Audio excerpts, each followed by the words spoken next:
right. Good evening, traders. Let's do a brief audio and visual check. How's everybody doing tonight? A great day. It definitely is. Let's wait, make sure we get everyone in here. Sounds good. Looks good. Thank you, Coach Hoop. Everybody, bad day, good day. All right. Well, let's just jump to it. As always, welcome to Slow Markets, everybody. Let me get a few things set up on my end. And right there in the YouTube chat, there is our Topstep risk disclosure. Topstep risk disclosure. Everything we say and do tonight, everything I go over is for educational purposes only. As always, don't follow the trades. It's not a signals class, right? So let's get started. It was an interesting day in the market. I did take a loss, a bit of a loss during the New York session. I'm currently in a trade. We'll go over the trade in a little bit. I'm long the Nikkei in my live account. But let's get started. You know what? I'm gonna go over this trade first, actually, because you guys are gonna just hound me until I talk about it. There we go. So here's the Nikkei trade that I'm in. Here's the Nikkei trade. Let's go over the Nikkei trade, and then I'll start our regular rapid fire. So let's take a look at this. This is the Nikkei. It's the Japanese market, and let me go over to a 100-tick chart. That's what the setup was on. So here's the Nikkei. It's the Japanese market, and as you can see, I have the 100-tick chart, and this is where a lot of my trade was coming from. You can see over the past. Let me just make this.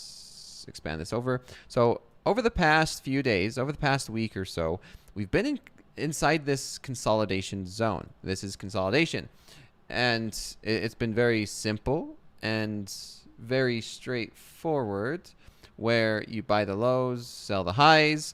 And over today here in the Nikkei, you guys could see where we've rallied up. We've had a little bit of a decent pullback. And we've had a pullback to an area of resistance, right? This was resistance, and if this is resistance level around 190s, and I was looking for this resistance to become support, and so I bought a little bit there, and I added on our way up, and that's why I was able to scale into 8 contracts, 8 minis here in the Nikkei, and so far so good. I'm looking for this market to return, see if we could come up and test these highs around 38,500. If you guys are following me on Twitter, I posted this when I was seeing the market set up after I got into this trade. So I was a little bit hesitant. I'm like, well, is this going to play out before I even get on to my stream tonight? Or because it looked like for a moment there, it looked like it was just going to go straight up. And I'm looking for a target of 500s plus. I'm looking for the Nikkei to come up and test these 38,500s. So yeah. Anyway, that being said, I'm just gonna keep this over on the side. You guys can have all the fun you want watching it. You can see what it looks like on the DOM. So there's the DOM, and so. I mean, it's a really small chart if I have it set up like that. So I'm going to expand this so you guys could see a little bit more of the chart. So feel free. You guys can watch this as much as you want, and I'll manage the trade there. I'm considering moving my stop loss below this pivot over here on the right-hand side. You can see that we've held this area of 330 as support, not once, but twice. We'll see. We'll see. Worst case scenario, I make $400 on this. Not too big of a deal. So let's keep going. Let's get into our regular scheduled session. Let's talk about the Nasdaq. And the Nasdaq was interesting today. Let's take a look at our regular daily chart here on the Nasdaq. Starting to look more and more bullish. Still, it's so interesting where every single dip has been being bought up. Like every dip has been bought up here in the Nasdaq. You can see, up and to the right. The trend is up and to the right, and we've been consolidating in this range, and sure enough, this range is still playing out, consolidating here, kind of drifting up and to the right. Tomorrow is Friday. The session that we're in is Friday as well. If we start to zoom into a 1-hour chart, you can see it. It's been buy the dip. Every sell-off, buying opportunity. Sell-off, buying opportunity. Again, it looks like today was a sell-off, a buying opportunity. I ended up taking a loss today, and yeah, here we are tonight. Maybe we've seen a 3-bar reversal on the 1 hour chart. Are we going to return back up to these mid to upper 800s? It looks like we're right around 20,800. Are we going to hold above it? Are we going to finally start to see, more bullish pressure? And you guys remember last night what I was talking about? If you guys remember that, when very basic, very simple, and very straightforward, when I was referring to, guess what? Higher low, or we're talking about, equal higher highs, right? Higher highs equal low, higher high, higher low. And what was we looking at? We was looking at this market to come up and make a higher high. Well, sure enough, we did that today. We did make a higher high here in the Nasdaq. And, now the next thing is, do we come back down and sell off back down into these mid to lower 600s again and find another dip to buy? Or are we going to, finally start to see some continuation? Maybe we take a look and maybe we come up and test 21,000. That's possible. I'm not sure. We'll see. This is a kind of in the middle of this consolidation. If you're buying a pullback, think we continue that was a very good and a decent opportunity as well. Looking at a 5-minute chart, yeah, this is pretty clear and straightforward. Just rally, pullback. Now we're starting to, we found a lot of support tonight. Around 750s. We're holding up. We're holding above 800 as we speak. Maybe there's something to see if we could break through. Are we going to be able to break through these 810s, 8 level, like this level? You can see there's a lot of resistance around here. If we can break through and break above that, maybe we could see a return to these upper 800s, 860s, 850s. Could be a nice level for us to look and see if we could go for there. Not sure. Maybe a decent breakout trade to the long side in the Nasdaq might set up. This was something I was looking at. I was debating. I was debating getting in long on the Nasdaq or getting long on the Nikkei. I do have a love-hate relationship with the Nikkei. I really do. And these, I could have had a similar trade here long on the Nasdaq where I was looking for a double bottom. It's about the same time, 3-bar reversal. It's the similar trade too, where you can see a lot of resistance here during the New York session. So a lot of resistance right here around these 780s during the New York session, and it very well could become support, which it did. And so if we do see a nice break above 810, I wouldn't be opposed to seeing this market rotate back up. So on the opposite side, it's hard for me to be bearish. It really is right now. The only way I could look at this market to sell off is maybe if we can start to break through these lows. If we can, maybe we rally up, find some type of consolidation, and then turn around. Or if we do break through these lows around 760s, maybe we could return down to these 700s. And like I said, when I was looking at that higher time frame, like an hourly chart right here, maybe we could see another sell-off like we have been, right? It's been a sell-off rally. Actually, I'm thinking now that I'm looking at it a lot more, is every single sell-off and the dip that's been bought, we've had a nice rally, we've pulled back, but then we've made a new high. So, maybe we just continue and make a new high into tonight and into the London session. Remember, this session is Friday night. So it is Friday's trading session, capital preservation. If you're up money, you don't need to blow it. If you've had a great week, there's no sense of risking more or trying to make it all back up in one day. It is Friday, capital preservation Friday, as some will say. Next, moving on, let's talk about crude oil, and then we'll get to some questions here in a little bit. Crude oil, bullish. Man, that was a nice trade on crude last night. Coach Jay and I was talking. If you guys remember, if you tuned in last night, sometimes these are the beautiful thing about technical analysis. It's simple, it's straightforward, it's not complicated. that was a buying opportunity, right? Where it was just simple and straightforward. And guess what? We did come up. We reached these highs. We went up, and we did get through and hit $70 a barrel. We actually even came up and tested, these lower to mid $70 a barrel, and we pulled back. Now we're looking to maybe continue. If we could break through that next level, are we going to be seeing the $72 a barrel? I think so. I think that this is a very realistic possibility here in crude oil. Is if we continue this, momentum, maybe we could finally push $72, $50 a barrel. But that was a start. That was a very simple, basic setup that everybody could see, right? Where higher low, we were consolidating a break. We was talking about a buy stop. We was talking about a buy stop above that last pivot. So maybe a buy stop, and that would have worked out beautifully. If you was looking for a buy limit, sometimes I look for a buy limit.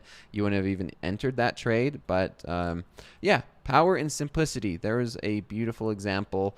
I don't like shorts. It's hard for me to short a market like this where we're making higher lows, and it's a pretty strong market now. Moving on, I did talk about the Nikkei. I could talk about the Nikkei one more time on the hourly chart. It's another simple one. This is just another simple one. As I was saying before, consolidation, buy low, sell high. We started to break out during the New York session here on the Nikkei. We pulled back. We pulled back at an area of, this was resistance, very similar to what I was talking about during the New York session and the Nasdaq. This was showing as resistance. We broke out. We pulled back. And I'm looking for this market to rotate higher. Maybe we could come up here, and my target is going to be around these 500s. This is my target. I'm at a risk-free trade now. I'm risking $400, or I'm going to make $400, right? Like if this market does pull back, I'm going to end my night with a positive $400. My reward is going to be right around, 555. It's right around what, 10? Let's see. It's going to be right around 12,000. Most likely I'm going to scale out of some of it, so I'm not going to get the full $12,000, but this is going to be the zone. Most likely I'm going to scale out of it. I'm watching it. You can see it's over here on the right. And if we do get a nice rally, I might close out of 1 or 2 contracts on our way up. The first resistance I am actually starting to see is probably going to be right here around these 450s, 460s. And then, I mean, I'm not seeing much of anything else. Maybe there's some resistance going to be coming right around 475. I mean, anything's a zone, but next level, 550s if we could get there. And that's if we could continue, right? We could easily turn around and I get stopped out. If not, maybe we look for this market to continue higher. Anyway, let's move on. Let's take a look at gold, and then we'll get to some questions. How about gold? Big shout out to Coach Jay. Last night, I was on with Coach Jay, and I was looking for this, area to possibly become resistance, right? This was a major support level here on the 1 hour chart in gold. And I was looking for this area to become resistance, possibly. And Coach Jay was looking at buying gold. So I wonder if he's here tonight, or if he did get into that long gold trade. It was a beautiful trade. I think he was looking for what, $2,680 a barrel, $2,680 a barrel. Well, we're right there. We touched it. We're just going up by the dip. It's by the dip here in gold, and it's just more of the same. If we keep going, next level I could see gold getting to is going to be up here in these highs around $2,700. See if we could break through $2,700, but not much really happening, to be honest, in gold when it comes to trading opportunity. I mean, we're right here. There's consolidation here, and it looks like it was becoming resistance, and tonight we just broke out, and we're bullish. We're bullish gold, and we keep going up. I do not see any trade opportunities yet. Till then, let's get to some questions, and we could keep an eye on this Nikkei trade to see if we could actually break up into these 540s. I'm not liking it so far. That's not the price action I'm wanting. Unfortunately, because every little push, right? So I'm watching price action. So we broke through. We broke through these 360s. We broke through this 380 pivot. And when we do break, right? We broke through this one 430. We're not getting a lot of momentum. So we're not getting a lot of momentum when we're breaking out. And what I'm referring to in terms of like momentum on a breakout, so this might be hard to see. Let me go to a 5-minute chart and maybe I could explain it a little bit. This is a nice break. This is a break where we do break out and we gain a lot of momentum, right? Same here, where we do break through and we gain some momentum and the buyers just push it. Tonight, we're not really seeing that. We broke through, but there's a lot of consolidation here. And so we're either going to consolidate here and then sell off and maybe find an area of support or another pivot low. Maybe that's what I might want to see, actually, is maybe we sell off a little bit, find a pivot, and then we rally. And that will give me a good point to trail my stop loss. So maybe a good point for me to be able to trail my stop loss. That I would be okay with that. Or we just sell off and it hits my stop loss. Either or. I was really wanting to see this just break and go, because the Nikkei, when it does break, sometimes we could gain a lot of momentum and it could move really quick. So that's what I was really looking for during this Asian session. And we're not seeing that tonight. So we'll watch it. We'll continue to watch it. Let's get to some questions now. One last thing before we get to some questions. Bitcoin. Everyone's talking about Bitcoin still. Where is it at? That's MNQ. We're talking about Bitcoin. Where's it at? Bitcoin. How about this? Everyone, I'm sure, is aware of what's going on with Bitcoin. We almost got there. We almost got to 100,000. I was kind of thinking we might get there tonight. $100,000 in Bitcoin. It's just right there. We're so close.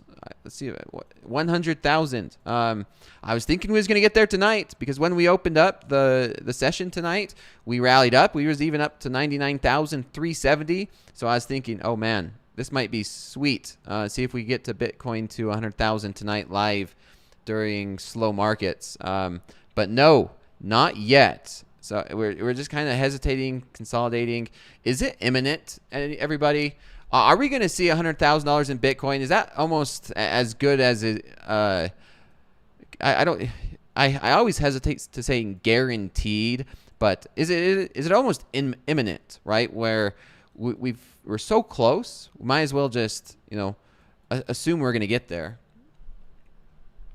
99,000 at all-time high. Yeah, there's 99. What is that all-time high? Like 99,580. 99,580. So close. Someone's saying it's imminent. Yep. I think it blows past it when it hits. What's a 3-bar reversal? It's as good as gold. I mean, what's going to happen when we get there? That's what I've seen a lot of people start talking about that. Like, that's the question, is what happens when we do get there? Are we going to just blow through it? And then is the $100,000 mark going to act as like some type of support? Or is it going to act as resistance to when we get there? It's just going to be a resistance level. And I'm sure there's a lot of people waiting, right? I'm sure there's a lot of smaller players, or there's a lot of players in the market where that's their target. And if Bitcoin gets to 100,000, maybe they are excited to liquidate. I don't know. It's going to be interesting. It's a big round psychological number, right? Everyone's talking about it. So we'll see. It's going to be something to watch. Anything, whether you like Bitcoin or not, it's something to really watch, because it's human nature. It's trading. It's the markets. And whether you believe in it, whether you own some, whether you don't, whether you think it's just garbage, whatever your opinion is of Bitcoin, it is a market. Traders are trading at it. We could see how, human psychological instincts react at these big round numbers. You see them, react every $1,000. Not so much, maybe every $10,000 here in Bitcoin. But this is a major one. $100,000 is going to be a major one. I hope we can be live when it happens. Maybe I'm going to be on TopstepTV during the daytime. Maybe I'm going to be during slow markets. Hopefully it does it before the weekend. I would rather, I want to see it happen live with everybody here rather than just have it happen during the weekend. But we'll see. It's going to be interesting to see how that plays out. So let's take a look at Nasdaq. Let's take a look at Nasdaq while we are watching this. Let's switch to a 5-minute chart on the Nasdaq. Nasdaq kind of just consolidating. This area of resistance is holding as resistance. So this is resistance, resistance. It's still holding as resistance. We'll see if we could break through this or if we're going to continue right back down to the bottom of this range. That's going to be interesting to watch. Nikkei still not looking very promising, not looking the best anyway, looking for us to find an area of support right around these 340s and see if we could rotate back higher and eventually maybe break through into these 500s. I want to see these 500s. Now, that being said, let's get some of these questions that I'm sure a lot of traders were waiting on. So give me just a moment. Potential long in the Nasdaq 790s. I mean, I want to see us hold these 20,800s. Dakota, do you use volume profile? No, I do not. I do not use volume profile. Do you usually use the 100 tick chart? Mints, yes, I do. A lot of times in a lot of my trades, you'll see me use a 100 tick chart. Yes. For slow markets, no. I don't use 100 tick charts in slow markets. You can see everything that I just did over the past 30 minutes, 20 minutes.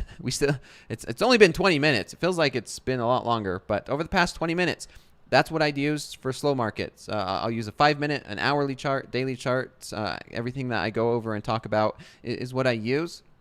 I'll use 100 tick for fast markets when I'm on TopstepTV and during the New York session. What time did you get into the Nikkei trade? I mean, right down there. I got in around, I think it was an hour after we opened. So, yeah, I kind of was thinking that's what everybody would want to talk about, right? Is this Nikkei trade? Let's go. I want to see it on the 1 minute. That's what I want to watch this on, is the 1 minute chart. So we'll watch this. I want to see how it corresponds with this Nasdaq. But yeah, I entered. Basically, I got into some contracts down here. I didn't go all in. I didn't go all 8 contracts in at one time, but I entered some down here, and then I entered some as we started the break, and then I entered some more on the retest. So there's a few entries here that I did get in. It wasn't all in at once. It was built in. It was built in. Of course, it's one of those situations. I wanted to get into more. I wanted to get into probably about 13, maybe 12, just depending if it would have let me, but it didn't. This happened really quick. I was kind of looking to add some more right here if we stayed and we consolidated, but we didn't. We immediately just broke through, went out, and now we're kind of just staying and hovering right around 360 in this mess up here. The upper 300s. I would really want to see us, overtake 38,400 and stay above there. I want to see us stay and hold. I want to see a nice clean breakout. The same that we've seen right here is what I'm wanting to see up in this zone and immediately jump into these 500s. Because if we look at a different time frame, say a 1 hour chart, right? So if we're looking at a 1 hour chart, and you could see we've broken through this area of resistance, right? Basically where we're at. And I want to see this resistance hold and become support.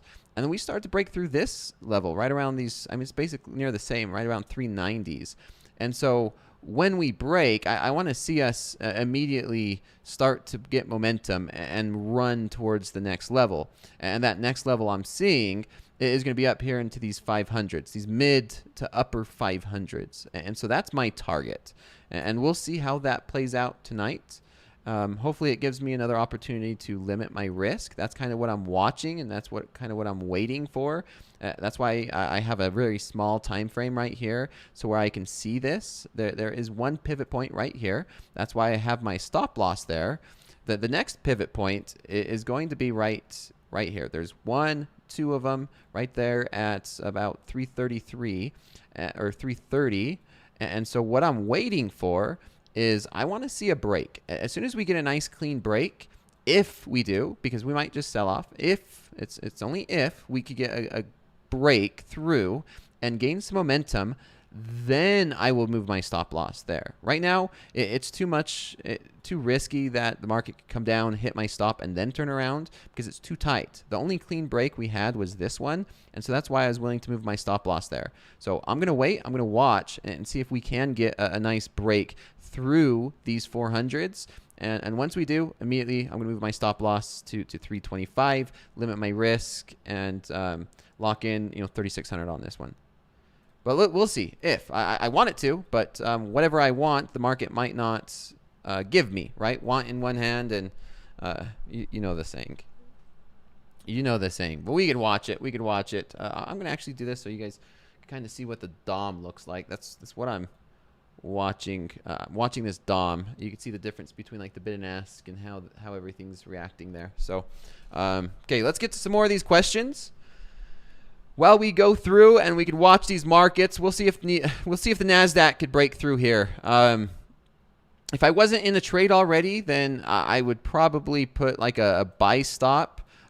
I mean, that's actually looking pretty good. Putting a buy stop at 812 to see if we could get a move higher here in the Nasdaq as well. But I'm already in the Nikkei. I'm going to manage the Nikkei trade first. Don't want to, especially when I'm streaming, right? I'm in front of a class. I don't want to like have a trade in the Nikkei, have a trade in the Nasdaq, run a class. But if I was not in a trade, this would be the trade. Getting in long on the Nasdaq, my stop loss would probably be around 7,931. I'm gonna actually turn this one red so we could just follow along. So there we go. My take profit. I don't know. Maybe back up to these 850s. We'll see how this one plays out. We'll see how it plays out. I want to see some momentum coming into these markets. Maybe we get it in 4 minutes because typically right at 8 p.m. we see a little bit of a spike in volatility usually. We'll see if that happens again tonight.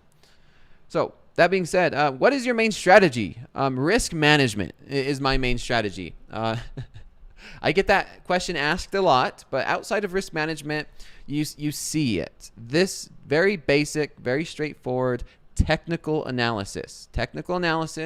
I explain why I got into this Nikkei trade. I'm explaining why and how I would be getting into this Nasdaq trade, right? Is if we break through resistance, it's a breakout trade. I'm getting in long at 813, 20,813. My stop loss would be at 20,793, risking about 20 points. And I'm looking to make about, 30 points, 30, 40, depending on if we could gain that momentum. Keep going through these questions. Why do you lock yourself out 3 days in a row on a 5K loss, yet when you are up 7K on this trade, you just leave it alone and are willing to let it pull back to only $400? Good question. This is a great question, actually.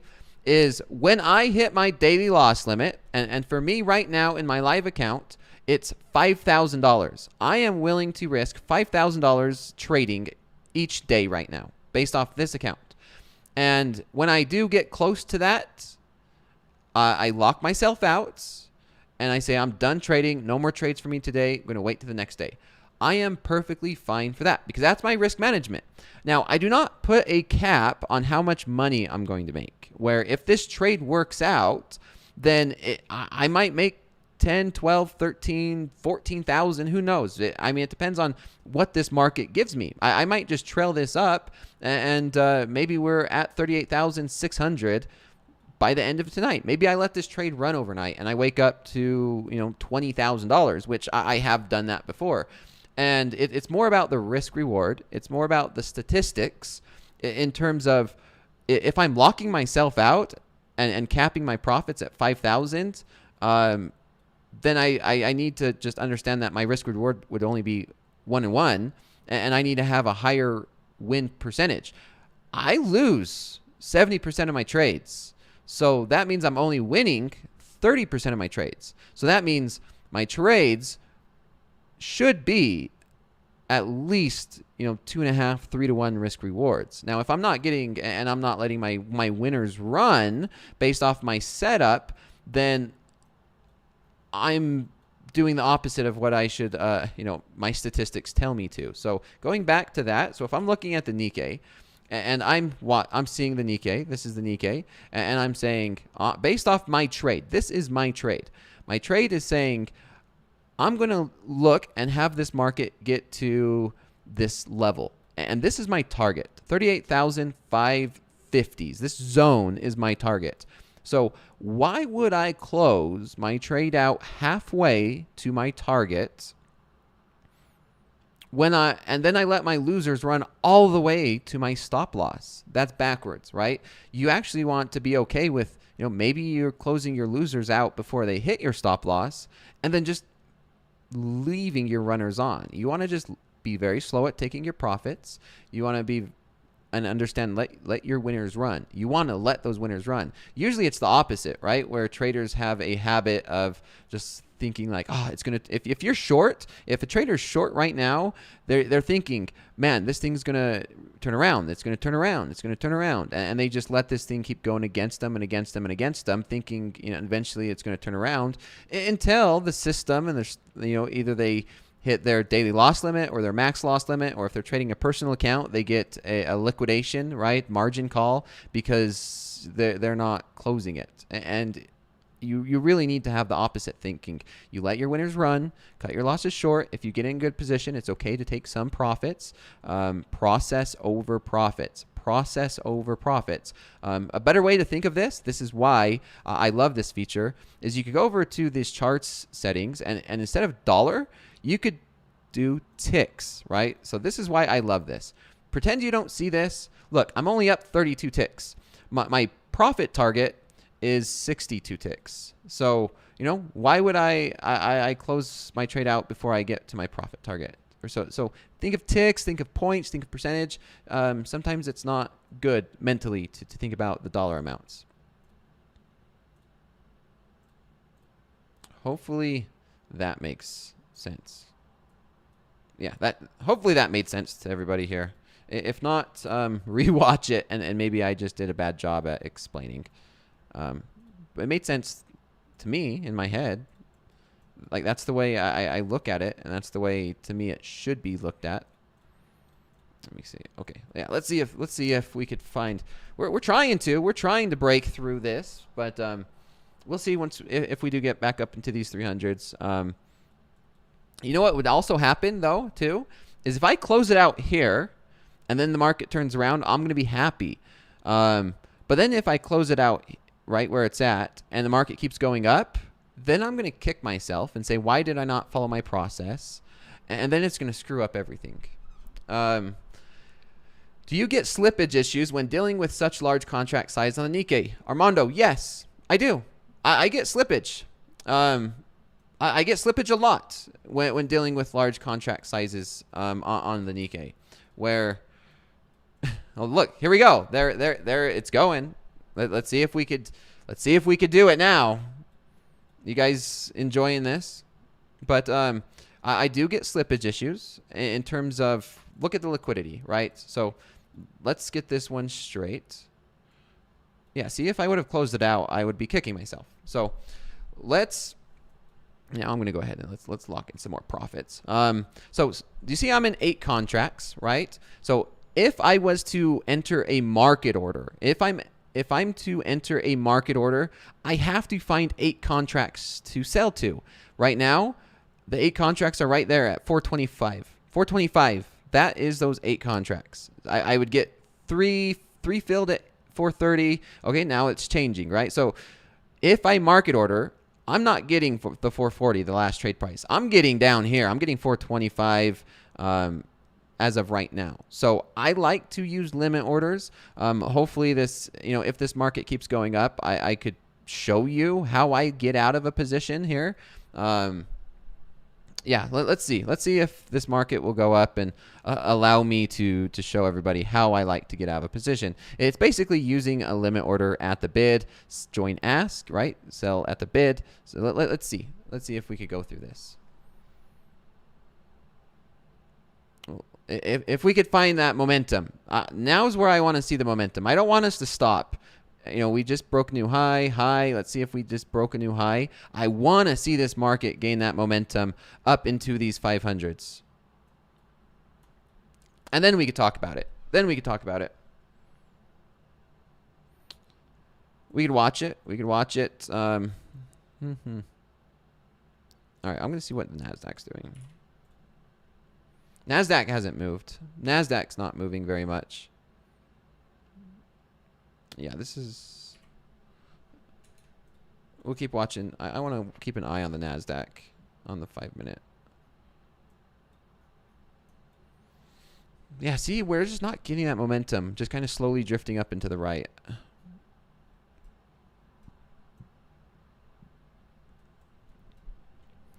That's a few months rent right there. Hey Dakota, noob question. Do you go all in 8 contracts or scale in? I scale in.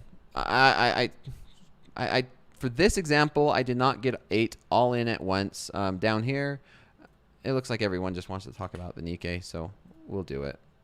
We'll just talk about the Nikkei. So, all right. So the reason why I got into this trade, everybody, is because this was resistance. We broke through the resistance. We came back. This became support. Okay. So in this zone is where I scaled in. Okay. I got into a couple contracts down here. I added to it on the way up. And when I add to it on the way up, my average contract size increases. So my original entries was like around like 200, 190. But then as I added on the way up, my average price was increasing, right? Richard Harris, yeah. It's actually went down. It's went down, Richard.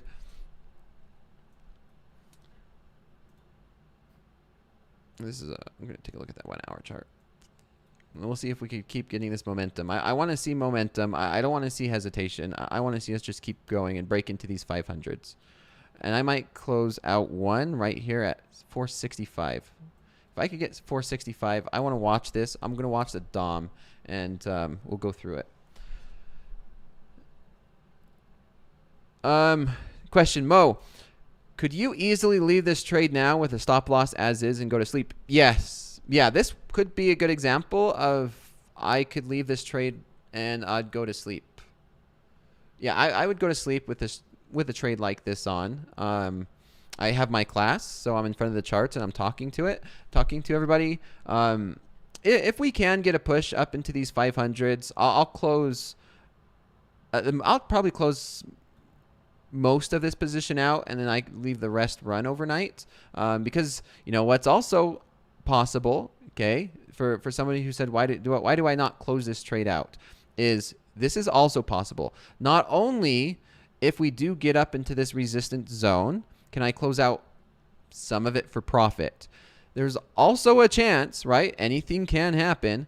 Like what if this market just breaks through and we start to see, 39,000. What if the Nikkei decides to just rally for whatever reason, and we start seeing $39,000, right? So if I'm looking at that, and that's a possibility. Will it happen? I'm not going to plan on it. I mean, Nikkei's done that before, right? Look, if we look out and zoom out, you can see some of these moves on the Nikkei are very big, right? Like sometimes the Nikkei can move 3%, 4% in a day. Like that's 1, 2, 3 hours, 1, 2, 3. Those are some really big moves. And so could we see that? I don't want to jinx it or say anything or any of that. I don't believe in looking for moves like that. But however, I am at a decent position. This is a decent position to where I just want to limit risk and see what this market could give me. Worst case scenario now, I have $3,200, $3,200 in my pocket, no matter like what happens. Maybe we sell off and I get some slippage and I end up with $2,900 or $2,800, so something like that. But I'm for that. It doesn't matter to me very, very much. Let's get to some more questions. How much were you ever down on this position while scaling in, Dakota? I'm just curious, what kind of risk would you take on a scaling in that size? So the beautiful thing about scaling when the market's going in your favor is that sometimes you don't have to deal with too much drawdown, but this is where the drawdown was. I was down, I don't know, what's 205? Let's see. I was down about 1,400. I was down about 1,400, but my stop loss was lower, so I was risking about 26, 27 is right around. Yeah, I was risking. I would say I think it was originally at 2,800, so I was risking that. I did post on Twitter where my stop loss was. I had it, and I think it was displaying 5,000, where I'd be like down here. Originally, that's where I wanted it, at 5,000, below this pivot where I was scaling into it. But then once I finally got my position, I moved it up to there. But when I'm actively scaling in, I did have it at the very bottom of this, right? So as I was scaling in through there, I had it right there, right below this, wherever that was. And yeah, I scaled into it, but we'll see. Man, see, we didn't get any of that follow through, which I don't like. Obviously, we don't like it when the market doesn't just go straight in the way we want it, right? We're back down at 390s. Do you see how the bid and ask is different by where the entry price is, or the last fill? Last fill price, 410. Last fill price, 410. Bid and ask. You know, if I close out of this position, I'm gonna get filled at 380. So I'd get filled at 380, even though the last fill price was 410, right? So understanding that makes a difference. That makes a big difference in your trading. And then right back up. Now we're right back up at 410. That's why I don't want to trail my stop loss too tight, because something like that can happen, right? If I had my stop loss at 380, this market technically went down to 380. I get stopped out at 380, and then the market's right back up to 410. So that this goes back to understanding what market you're trading, understanding how the market you trade reacts, right? Just like the Nasdaq, everyone who trades the Nasdaq kind of understands its personality, its the way it trades, the way it has its whipsaws, the way it moves. Same with traders who trade like the ES. Each market might have its own personality, I guess, and you trade it differently. Like Bitcoin. Bitcoin definitely has its own personality in the way it trades, the way it reacts, and how you trade it.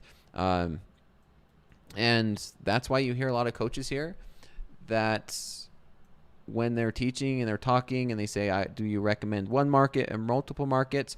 Usually the coaches will say, you know, one market. Focus on one market. Get used to one market. Find consistency in one market, and then work on expanding and trading others, because it's very important to focus. And I know when Coach Hoops, I seen Coach Hoop here, and he could probably say the same thing. When you're trading on the floor, the markets really have their own personalities, and that's why traders usually don't go from pit to pit to pit when traders were on the floor.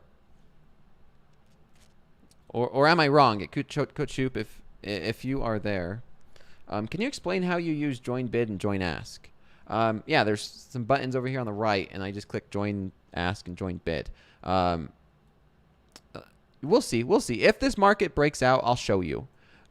Just essentially, all I'm looking for is if this market breaks out to the long side, I would hit join ask as we're going up. So I would hit join ask as we are going up. Yeah. Is it possible that the price somehow jumps over your stop loss because of spread and you keep losing while at sleep? No. That's why this is a buy stop order, or this is a sell stop order. That means as soon as the price gets to my stop loss, it will close out at market, no matter what price it is. If it, quote, jumps below my stop loss, the very next available price, I get out, right? It'll get me out at market. So if the next available price is like 280, then I'm getting filled at 280. I'd say a sell at 280. So even though my stop's at 315, if this market moves very fast, I might get filled at 280, which sucks because that's a difference between 1,800 and 3,200 based off of this one. So you do not get guaranteed an exit for stop losses. They're market orders. Market orders, you get filled at whatever the next available price is. Now, if this was a buy stop limit order, then yes, the market could jump below it and just keep going down. So that's the difference between market orders and limit orders. Why is joining bid better than buying at market? It's just a limit order. Like, I'm able to get in and out with limit orders, just so I know the price that I'm getting, and I don't get any slippage or surprises when I use limit orders. Dakota, how do you decide when to stop scaling into a position? I stop scaling in based off my risk. Okay, so I was willing to risk X amount of dollars on a trade. You guys see when I was talking about Bitcoin, right? If I want to risk X amount of dollars on a trade, then I will scale into however many contracts it takes to get to that risk. So if I want to risk $5,000, how many contracts will that be to risk $5,000? I technically add right now. I could add 8 more contracts to this trade, and my entry price would be, maybe 320. If I add 8 contracts right now, my entry would probably get back, my average entry price would be 320, and my risk would still be within my risk parameters, which is valid. So I use my risk to dictate how big of a position size I'm going to get in. Typically, during the New York session, when I'm trading during the New York session live at the very beginning, my original trade size is 5 minis. 5 minis on the Nasdaq. That's my starting position. JT, yeah, you experience slippage in any market if you're using market orders or, yeah, slippage is a real thing regardless of what market you're trading. Lots of questions tonight, huh? Everyone's a lot of excitement tonight, probably because of everything that's going on and this trade. When you're trailing it, how do you determine where you move your CYA? Matt, my CYA. So watch yesterday during Power Hour. You will see how I trail my stop loss. You'll see exactly how I trail my stop loss if you watch yesterday during Power Hour. Or, I posted it on Twitter. I like to move my stop loss at these pivots, right? You've seen how my stop loss was down there. My stop loss is here. If we get another breakout, if we break out again, if we could break above this level 450s and make a new high into these 470s, my new, quote, CYA is going to be, probably 340. I'm going to move it up below that pivot. So, and I'll keep doing this. This will be a thing until I go to bed to keep moving it. And just keep on going. We'll see. I'd love to see this market gain momentum to the long side. Nasdaq hasn't moved at all. Nasdaq has not moved at all. X account or anyone tell me, please. Not sure what you mean. Oh, you're talking about Twitter. Twitter, X, whatever. That's the same thing, right? That's it. That is it. That is it. There we go. I think I did it. There. I've been having some fun on social media. It's been great. Dakota, do you ever trade Forex? I used to, yeah. And you could trade Forex here at Topstep Trader. Do you add on pullbacks? When I do add, it can be on pullbacks. Yep. I really do. I was wanting to add more. I wanted to get into a bigger position here on this pullback, but we didn't consolidate. We immediately just went straight up. So I was looking for consolidation and then an add on the pullback, which it just did not give me. Are you scaling in when it's going against you or only when it's initially profit? I scale in doing both, Mo. I like to scale in doing both, and it depends on the situation, and it depends on the trade. Do you think it's a bull flag on NQ? Possibly, right? I mean, if it is a bull flag, you'll know after we break out. But yeah, I could see that could be very possible, right? If we could break through this 813 zone, then that's why I said if I was not in a trade, I might consider getting into one using this as my stop loss for an example. These are just examples. Remember, I posted that risk disclosure post that risk disclosure, guys. Everybody in the chat, there is that risk disclosure. Let me post it again for everybody who is new and anybody just joining. I want to make sure that is very, very clear. This is not a signals class. This is just purely for education. Read that risk disclosure, memorize it. But if I was not in a trade already that I'm managing, yes, I would be looking to get long here in the Nasdaq if we break above 812, maybe 813, and I would have my stop loss on the other side of that consolidation. So this would be an example of a trade that I would take. So, everyone asking me what my strategy is. Well, this is kind of it, right? This is one of the trades, right? I'm not just, I only take one specific trade. There's a lot of trades when it comes to technical analysis. There's a lot to technical analysis. There's breakout trades. There's reversal trades. There's continuation. There's a lot of different trades when you're using technical analysis. This could be one of them. Whether you get in long on the breakouts and have the opposite side of the consolidation, your stop loss, or maybe you can get in long at near the bottom and have a little bit tighter of a stop loss.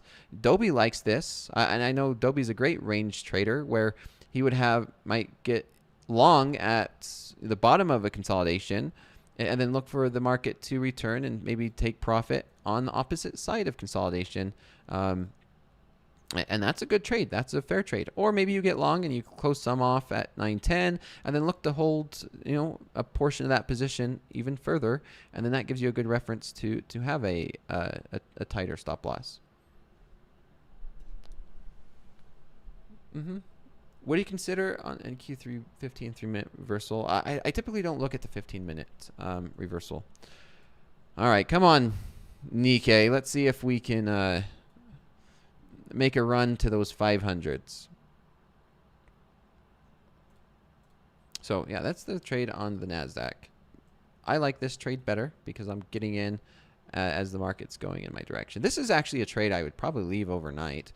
A buy stop at 813, stop loss at 791, and just go to bed and see where we could get to.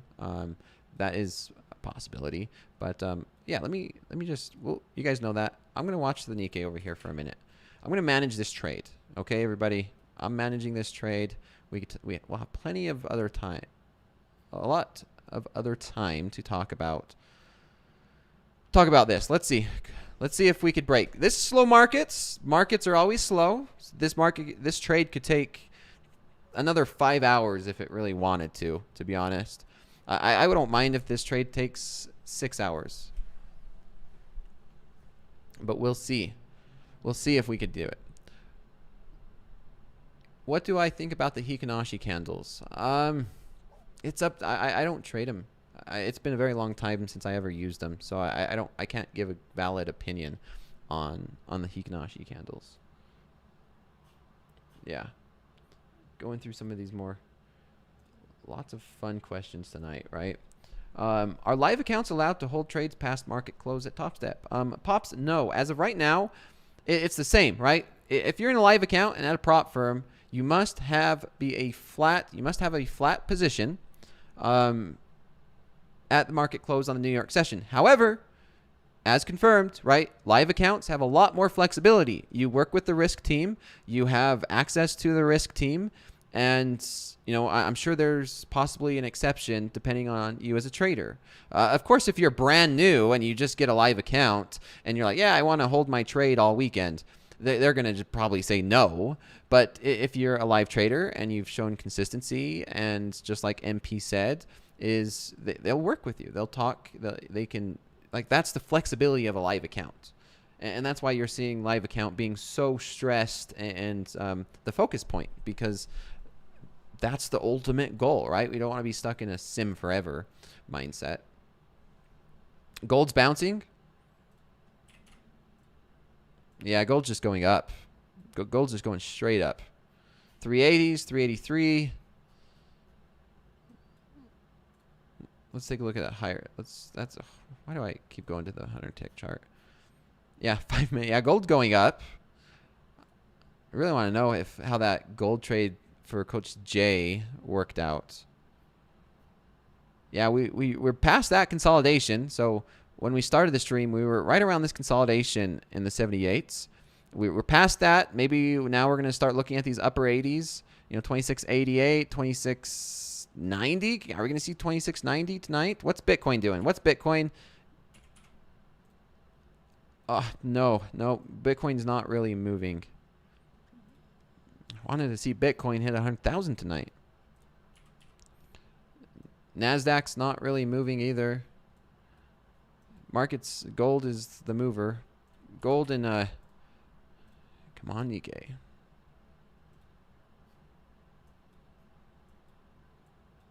We'll see if we could get to these 500s. Nice and slow. See, look, and if I love to watch the DOM sometimes. There's only 3 contracts right there. So if I was buy market, if I click buy market, 3 contracts, I'll fill. Next price would be 455. I could buy market and then push this market up myself. That's how thin the liquidity is. When a single person could move this market 3 or 4 ticks, it's a very thin market. Yeah, I could come in buy 7, buy 5, and I'll be filling at 455, and I could push this market to a new session high by myself if I wanted to. Well, we'll see if somebody else could do it. Do it for me. Dakota, what tips you off that NQ will more likely break out than drop? Nothing really tips me off on the Nasdaq other than the move up, right? So as we're watching the Nikkei, and if we're taking a look at the Nasdaq, why I would say it's going up rather than down is because look at this move. This is a very bullish move, and you could easily have an argument to say we've pulled back. We had a 3-bar reversal on the 1-hour chart, and if we zoom into a 5-minute chart, and very realistically, we've had that move up. Now we're starting to consolidate. There's a decent chance that we have another move up just because of that. Only if we break out. Now, given we're in consolidation, and it depends on how you look at the trend. If you look at the trend here and say this is a downtrend, then yeah, you would think that this market's going down. But if you're looking at more immediate, based off of what we've seen the past tonight, then yeah, we did break through. We broke through this resistance, and this resistance is now holding as support. And yeah, maybe we do break through these 810s. Nothing's guaranteed in the market, right? All right, let's see. Let's see if this if Nikkei could finally break out. You can see it's pushing 850, 450, not 850. I'm used to the Nasdaq. Do you use different setups / technicals for the Nikkei or the same process? It's the same process. It really is. It's the same process no matter what market I trade. Maybe there's some small differences, right? Because the Nikkei has a thinner order book, so I have to be a little bit more careful on how I get in and how I get out. And so there's some small differences, but the overall process is the same. The overall process is the same over here on the Nikkei.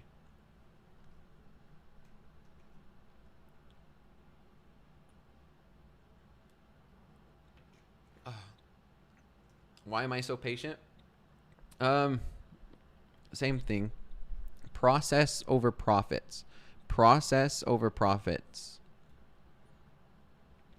Always process over profits, no matter what.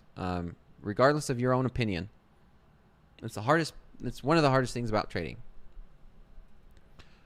If not the hardest things. How long have I been? Lots of these crazy. Okay. Yeah, everyone's going to have their own strategy, whether it's range bars, Hikinashi, tick charts, whatever it is. It's about consistency. Put on 30 contracts. Not tonight. I tried to build a bigger position here. Market just didn't give it to me. Here we go. Let's see. Bid and ask. Bid and ask is in the 60s. 455, 465.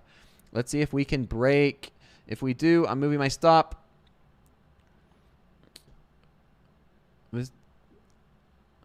Come on, market. See, nice and slow. It's not as exciting as the New York session. It's slow. This could be another 2-hour trade. We might just flatline and go sideways for the rest of the night. You guys would get bored. It's not exciting. That's why this session is called Slow Markets.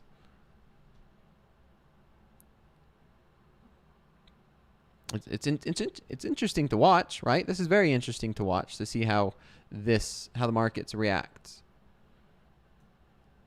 Yeah, where the ask is above. See, I could come in and I click buy market with one contract and push this to 65. So cool, right? Is that not the coolest thing? I could come in here and buy market one contract and push this market up to 65, 465. I could do that. It's such a cool thing.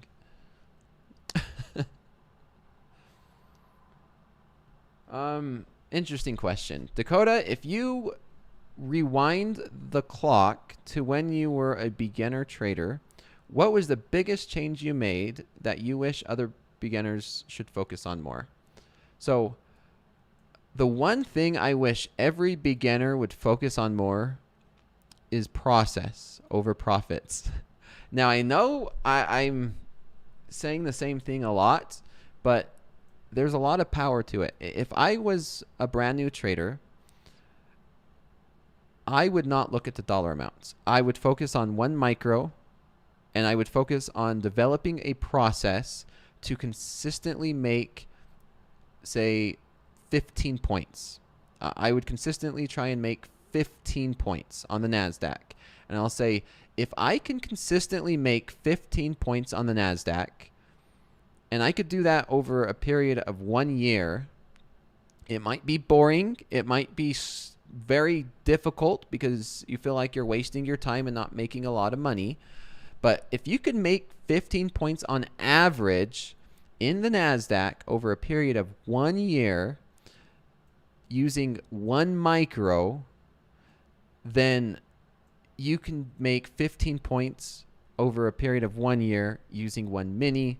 Then you can make 15 points over 1 year using 10 minis, right? And it's just scalable. It's scalable. So that's the one thing that I wish I would have learned and I would have done sooner. That year is going to be tough because you're not going to make the money you want to make. You're not going to think that you're going to make the money you want to make, right? Just like if you go to college and you're not going to expect to make a lot of money, or you're not going to expect to make any money while you're going to college, right? You're a college student. Maybe you're working a part-time job. Maybe you're a full-time college student. You're not going to have a lot of money. You're going to be living off of like top ramen and whatever you could like bum off your family. You don't expect to make money when you go to college.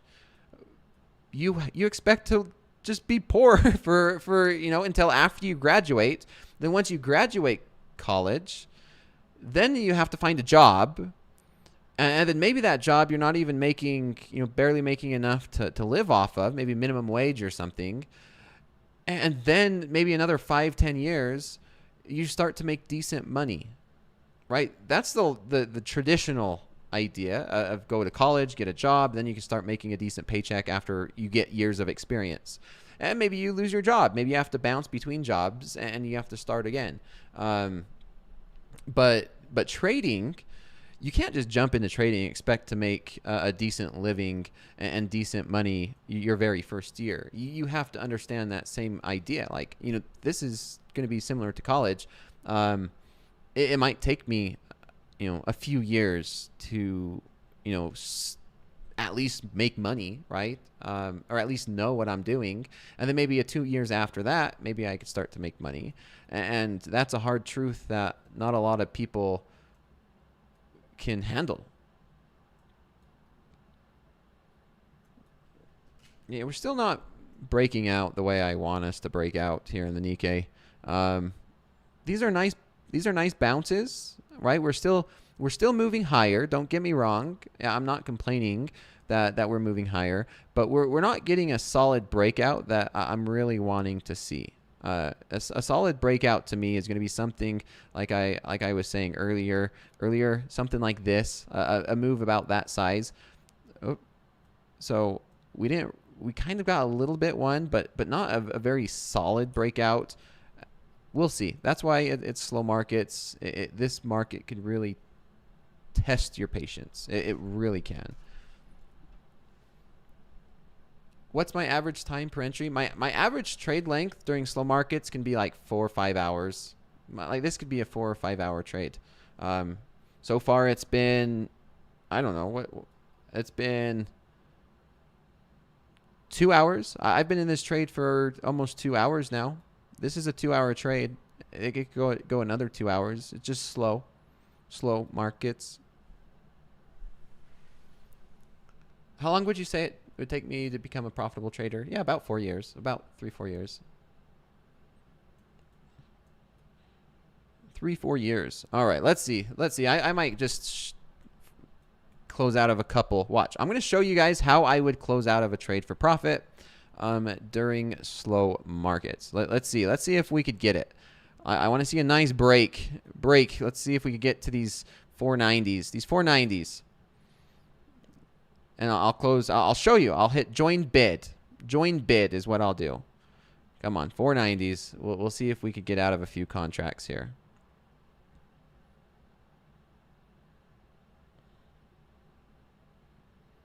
Maybe. Can you please explain the DOM? This is the DOM. This is what we're watching. This is what I'm watching right now. It's all the way over here. These are bid and ask. This is the bid. This is the ask. This is the price. This is the P&L.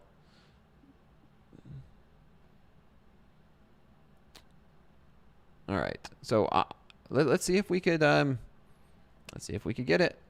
Come on.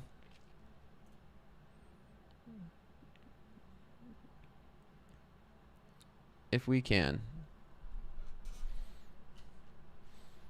Hey, I have an honest question to everybody here. Do you see is there any other traders that does this live in front of everybody on YouTube? Is there very many? I could think of 2, but okay, here we go. There's the break. Let's see. See, I just get out at ask. I'll close one right there. There we go. Now I'll close another one. See how I'm just getting out at the ask? And I'm over here using limit orders to get out at the price that I want. I'm using limit orders to get out at the price. So getting out at the ask. Rips, yep. Well, I know Rips does. Luna, okay. Luna's one that I'm going to need to watch. NQ broke out. Let's take a look at NQ. Slowly. Trades by Matt.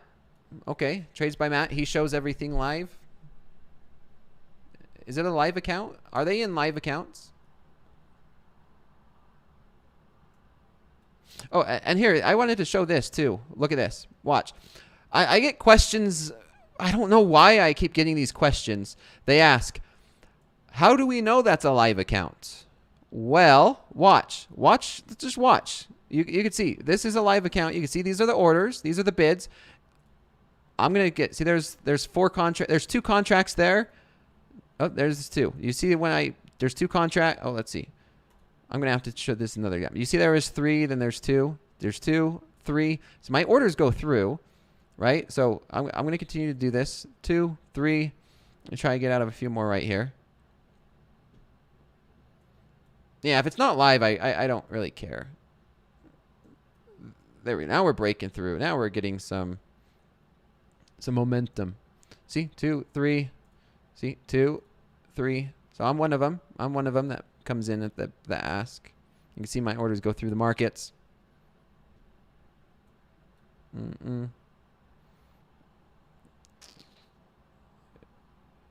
Just keep on going. This is finally the break. This is finally the break.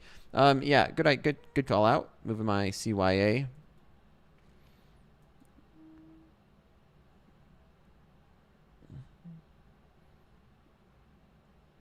I might get out one right there. There we go. Let's keep going. So now we're getting up to the, hey, so this is why I do not trade and take profits early. This is why I do not take profits early, right? Taking profits early. See what you would have missed out on? See what we would have missed out on?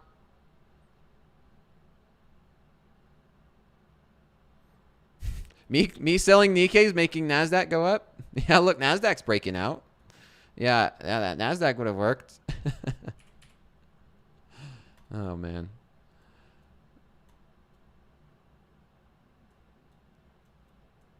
Yeah, I'm gonna get out of one more, and then I'm gonna call it. I'm gonna call it a day for that. I'll just watch for another break. Yeah, I'll just get out right there. I'm fine with 5:30. I should be okay with that.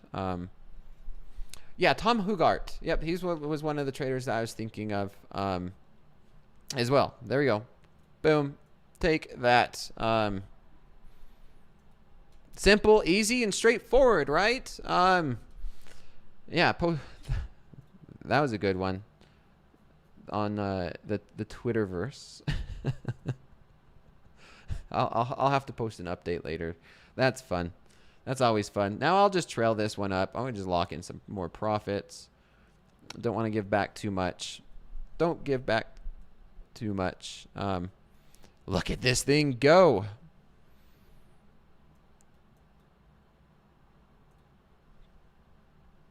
Would I short the Nasdaq Nikkei? No, I'm not going to short this. Nasdaq's going up.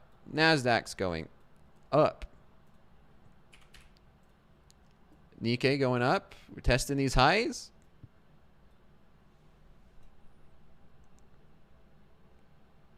Okay, so good. I'm good. Target hit, and we'll see how this one runner goes. We will see how this runner goes. And I'm going to be on fast markets tomorrow morning, too. Going to be on fast markets tomorrow morning.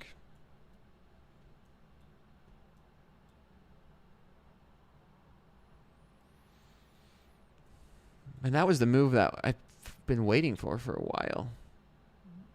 That's a true break. That was a true break.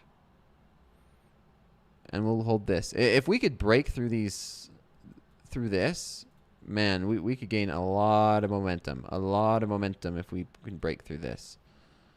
That's a high level of resistance. Gold is exploding. Gold is exploding. Gold is getting, yep, gold is going up. Let's take a look at that 1 hour chart. Yeah, gold's, man, see how fast gold got to that 688?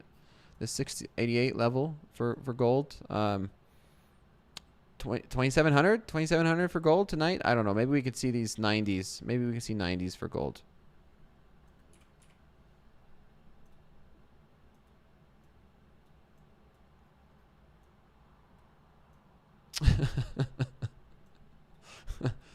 Yeah. Now we just trail it. Now we just trail this Nikkei. That's the 1 minute. Wait, this is.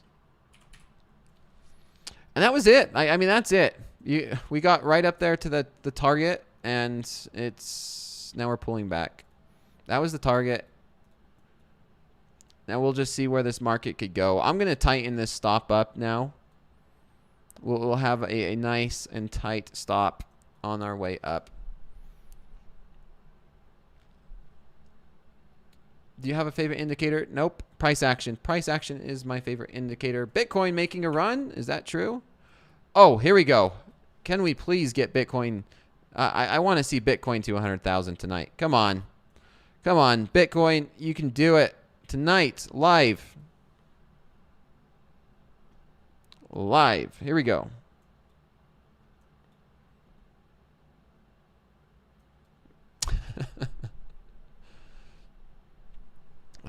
Come on. I want to see Bitcoin move and hit to 100,000. I want to see how it's going to react. I don't own any Bitcoin either. I don't own Bitcoin. I have zero invested in Bitcoin. I've been practicing around with trading it. But I want to see it. I want to see it get to 100,000. It's such a psychological level. We're all athletes. I might be able to bid it up. Microcomputer, whatever that one company is that's dumping so much money into Bitcoin, could bid it up.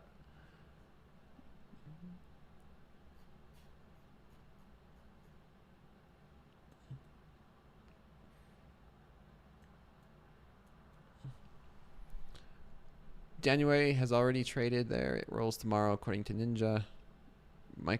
Micro strategies. Oh, okay. Micro strategies. Dakota, don't you think it will pull back at 75K at some point? What do you mean? Bitcoin? Oh, I have no idea. Who knows? Who knows if Bitcoin? I don't trade Bitcoin. Excuse my ignorance. You mean macro or micro? I'm not sure what you mean by that.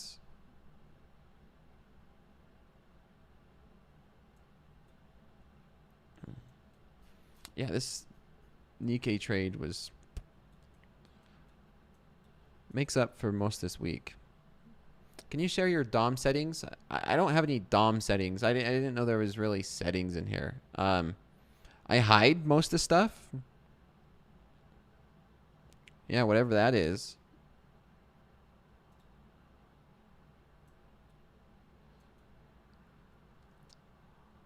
The next administration is very positive for crypto. Yeah, I think so. I think the new elective administration is very positive for crypto. Is that why we're going up? Most likely.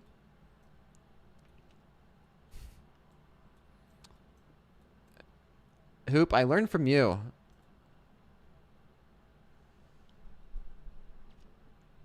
This is my YouTube channel, Trading Without Words. TopstepTV. I am with Topstep. That is why we are here. Nice Nikkei trade. Okay, I think Bitcoin. I want to watch this Bitcoin. How's Nasdaq doing? How's the Nasdaq?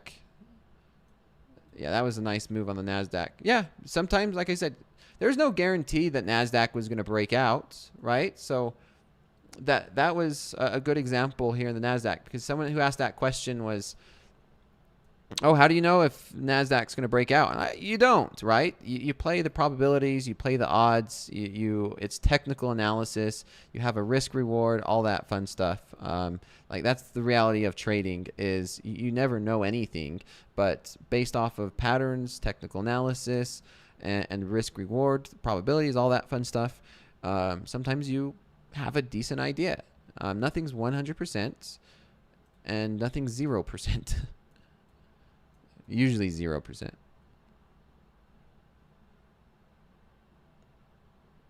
says, how do we see all orders on the DOM? I don't know what you mean by that. Gold's targets. Take a look at gold. Yeah, gold is just straight up. Gold straight up.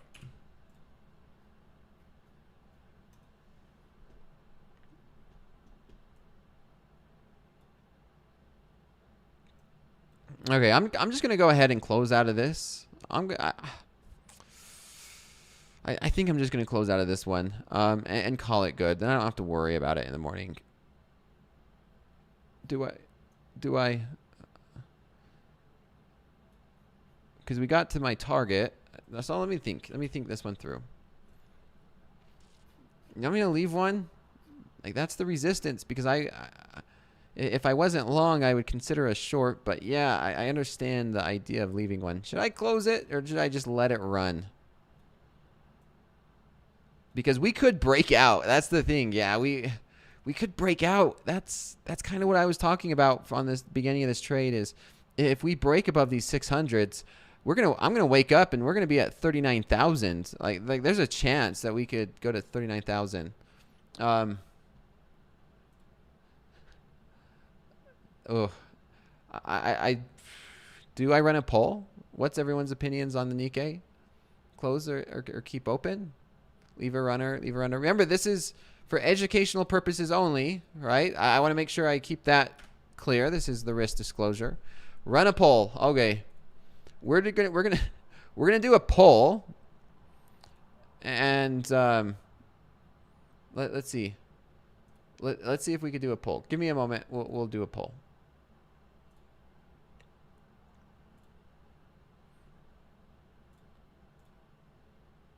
Let's see. I'm not as amazing as the Topstep TV crew during the daytime, but we will do a poll. We will do a poll. Okay. We're gonna do try a leave one runner or close it. Let's see if I could do that. Okay, there's the poll. Let's see. Let it run. Run Forest run.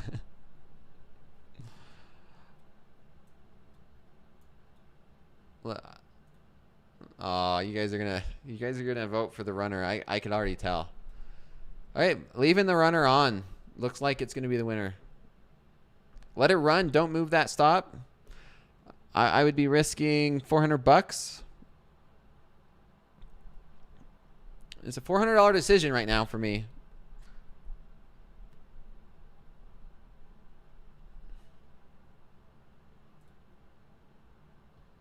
Create a trailing. This is my trailing stop. It's not automated though.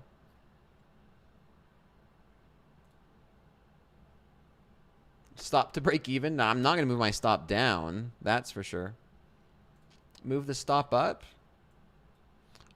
My next area would be 95, which would be here at 95. So I'd be risking $100. Find a TP if you let it run. We could watch it. We can make a decision by the end of this, but it looks like the majority is going to say leave it run. The poll is saying let it run. Everyone's saying let it run. So since the poll's saying let it run, I'm closing it. I just closed it. Okay, there we go. I closed it. Poll said let it run, so I closed it.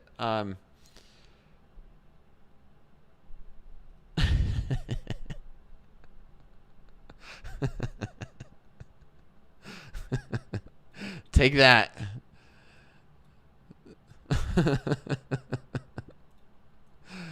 Come on, I wasn't born yesterday.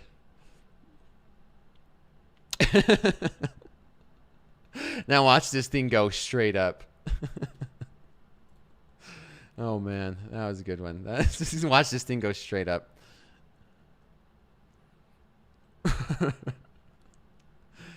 Yeah, that's let's watch it now. Let's see who is right.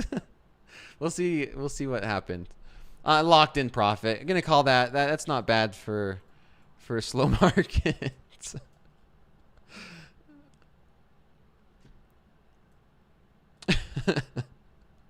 So there you go. There's the trade. Last 9 minutes of the trading session. That was fun. That was a good trade. I mean, it's straight, right? I mean, you come into, like, no joke. I mean, I've been really trying to be active on Twitter. I really have. And you can see when I posted this trade, I posted it, man, this was at, what, 6:30 p.m. Central? And, yeah, I talked through it. I didn't really go through in detail on that, but now I'll go through and update it. Man, fun stuff. I'm going to be on TopstepTV tomorrow morning.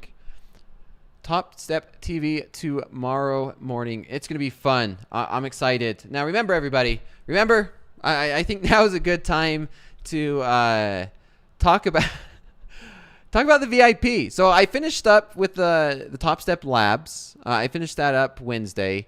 That was great. That was fun. And now I've committed to the Topstep VIP that's coming out on January.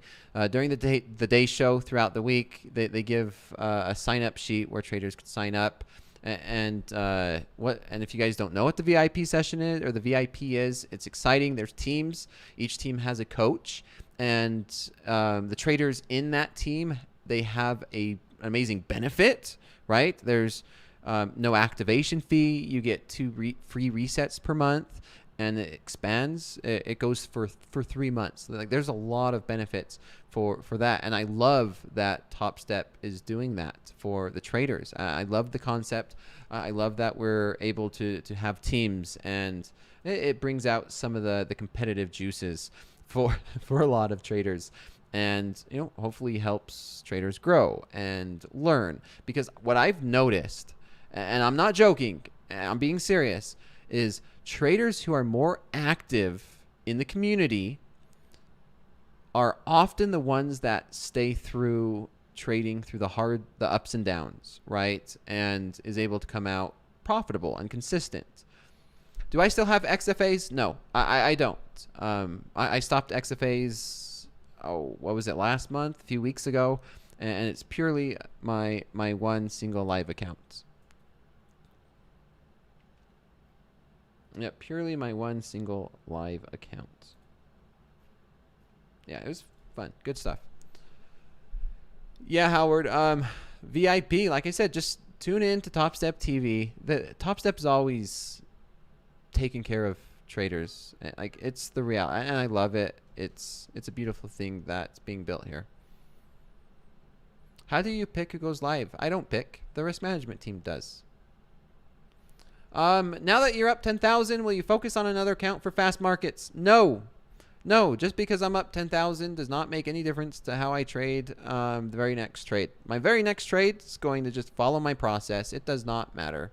It does not matter how much I'm up or down for my very next trade. If the very next trade sets up, I'm taking it. It doesn't matter. Explain the new live rules. So I don't know all the details. Okay, so I got an email, which everyone else did. You guys tune in to Topstep TV. When I think MP explained really good in detail of what's going on. Yeah, you guys missed the email. Yeah, I'm excited about this. I liked this email. There's always that fun controversy of what people think, what your opinion is. But yeah, I posted on Twitter. I gave my own opinion on Twitter or X, whatever you want to call it. But everyone got the same email. It's pretty straightforward and pretty clear, right? Just focusing on a live account. If you have a live account, you know, there's no sense of trading XFAs. I get it. I understand it. And I think it's a very great step that that is needed. It is needed, right? It eliminates a lot of the simulated gaming that you guys see. So that's all I'm going to say about it. Tune in to Topstep TV. You guys, Topstep TV, you get to know the information well before anybody else does. Done drink the Kool-Aid. Not sure what that means. Is there a stats review today? We came up to the end of class. I was focused on my trades. Trading to me comes first. If I do get time, maybe it's already Thursday, so probably Sunday night, Monday night, I could talk more about that. Dakota, do you know how Rafa trades? I do not. I do not know how Rafa trades, or I don't really know how any of the other traders trade. Yeah, risk management is everything. Trader page. Who's TBM? I don't know TBM. Thoughts on NQ target. Is NQ breaking through? Yeah, I mean, that was a good trade on NQ.